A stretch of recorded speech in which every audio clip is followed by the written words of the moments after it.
सबसे ज़रूरी बात, 7 अप्रैल वर्ल्ड हेल्थ डे पे मैंने लॉन्च किया अपनी किताब देश के लिए। किताब का नाम corona the scandal of the millennium. ये किताब जब मैंने लॉन्च किया तो उस वक्त ये किताब में टोटल पेजेस थे 1000, लेकिन अब 1000 से लेके वो बढ़ के बन गया 1200 पेजेस की किताब।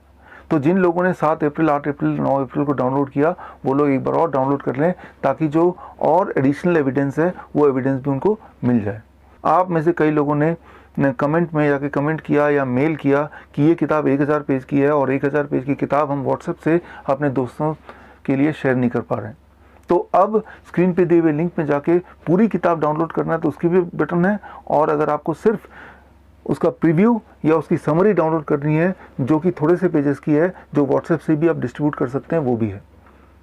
मैं आपको एक चैलेंज देता हूं कि आप इस किताब को ठीक से पढ़िए, और इस किताब में अगर एक भी फैक्ट आपको गलत दिखाई देता है और आप साबित कर पाते हैं कि कोई एक भी फैक्ट गलत है, तो हर गलत फैक्ट के लिए मैं आपको 1 लाख रुपए इनाम दूंगा।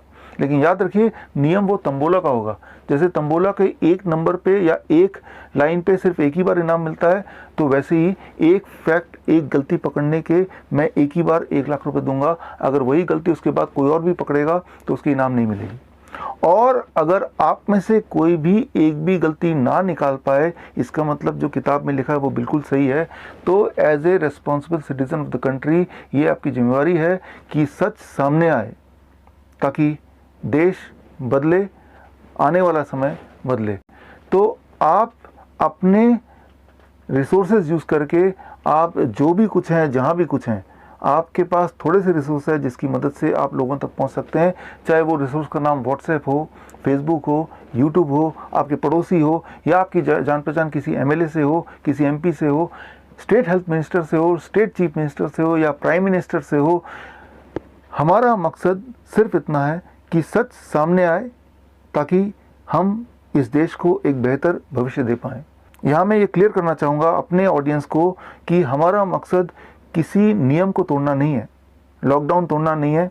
हमारा मकसद लॉकडाउन को पालन करते हुए, गवर्नमेंट के सारे नियम को पालन करते हुए, इवन मैं खुद भी लॉकडाउन को पालन करता हूँ, गवर्नमेंट के बनाए हुए सारे नियम को पालन करता हूँ। नियम में रहते हुए, कानून के दायरे में रहते हुए सच को कैसे सामने लाएं, यही हमें और आपको मिलके करना है।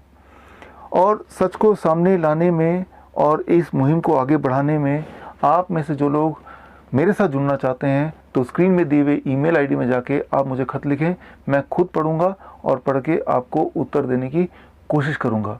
अब एक आखिरी बात, बहुत इंपॉर्टेंट बात, आपने देखा होगा कुछ लोग मेरे क्वालिफिकेशन को लेके सवाल उठा रहे हैं, यूट्यूब में जाके कमेंट कर रहे हैं या उस पर वीडियो बना रहे हैं।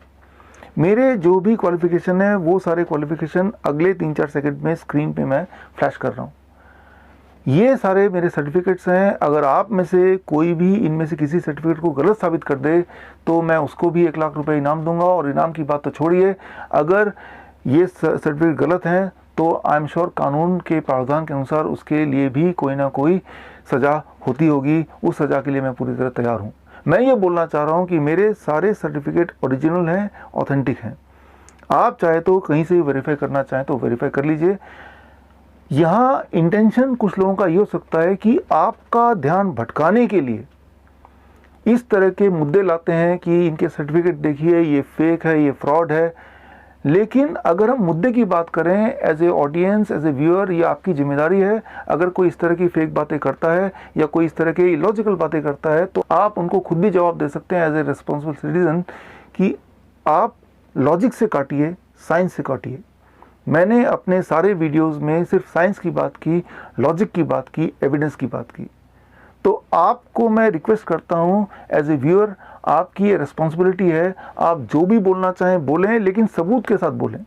सिर्फ अगर एक लाइन लिख देंगे कि ये इंसान फ्रॉड है, या ये लिख देंगे कि भाई ये अकेला डॉक्टर ऐसा बोल रहा है, तो ये कोई लॉजिक नहीं है, कोई साइंस नहीं है। ये सिर्फ एक एक्ट है ताकि लोगों का ध्यान कहीं और भटक जाए। तो ध्यान भटकाने वाले लोगों को लाइन पे लाना, ये आप सबकी रिस्पॉन्सिबिलिटी है। हम मिलेंगे आगे फिर कभी, इस उम्मीद के साथ दोबारा मिलेंगे। देश बदलेगा एक अच्छे भविष्य के लिए।